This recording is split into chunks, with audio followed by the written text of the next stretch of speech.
Hey there, another video for the 100-Town Training Channel. Today we have our brand new CO monitor, the Tango TX1. There are trainings and videos available for this unit at www.indsci.com. It's Industrial Scientific is the manufacturer of this Tango unit. On that website, you can find the 38-minute video of what I'm going to try to wrap up for you in less than 3. We're already 40 seconds in, so let's get going. This button on the left is the power button. It's also the mode button, but on the right with an arrow is the enter button. So to turn it on, you're going to press and hold for about 3 seconds. You'll see it fire up. It's going to go through a series of self-calibrations and self-checks, just like the other multi-gas detector does. It's going to tell you the hardware version is version 3. It's going to tell you the date it was last calibrated, February the 3rd of 2022. And it's going to tell you some different numbers that I don't know what those mean. I think those are numbers that it's been tested and calibrated at, but those are not current numbers. So once it beeps and hopefully shows you double zeros, you're going to be ready to monitor. It is a dual monitor system. Each one of these black circles is a CO sensor, so it's got redundant monitoring. If one of those sensors go bad, it'll tell you that that sensor is bad during the self-check, and the other sensor will continue to give its accurate reading if it determines its sensor is good. At this point, we do not have the self-docking station or the calibration equipment. Hopefully that'll be coming in the future. We'll do a second video if we get that.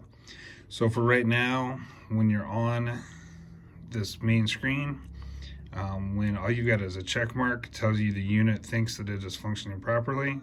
It is monitoring for CO. This monitor can have lots of different sensors installed. It can do hydrogen sulfide and lots of different things. This one's obviously set for CO, and it'll give you your current reading. As you scroll through with the mode button, it tells you what time it is. It tells you again the last time it was calibrated. The 0203 is not the time. That's February 3rd was the last day it was calibrated. When you get to the screen with the 0 and the slash, that means that is the 0 screen. So if you need to 0 it, simply get there, hit the enter button. It's going to look like double zeros. It takes about 10 or 12 seconds. I haven't timed it yet. But in just a second, it's going to beep and then flash double P's, hopefully. Anytime. There we go. The double P means each sensor. So sensor 1 passed, sensor 2 passed, and then when you go back to mode, I'll tell you what time it is, so you can be mad that it's probably 2 o'clock in the morning. This screen with the little mountains, if you can remember that looks like a mountain and a mountain peak, shows you your peak value so far. If you need to reset that, you simply just hold your enter button. If you're in a scenario where you've been monitoring long term throughout the day, that'll clear your peak numbers and you can go back to monitoring current numbers. You also can get to a screen where it gives you your TWA, your total weighted average, which is the average over an 8-hour period. So again, at an extended scene, or your STEL, your short-term exposure limits, and that is an average of over the last 15 minutes. I'm pretty sure the multi-gas has those same functions.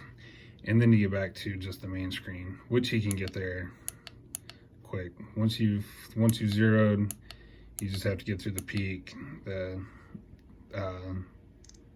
the long-term limits, and then back to the main monitoring screen.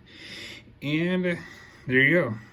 If you need a light, you just hit the enter on your main monitoring screen, and a little LED will brighten that right up in the evening.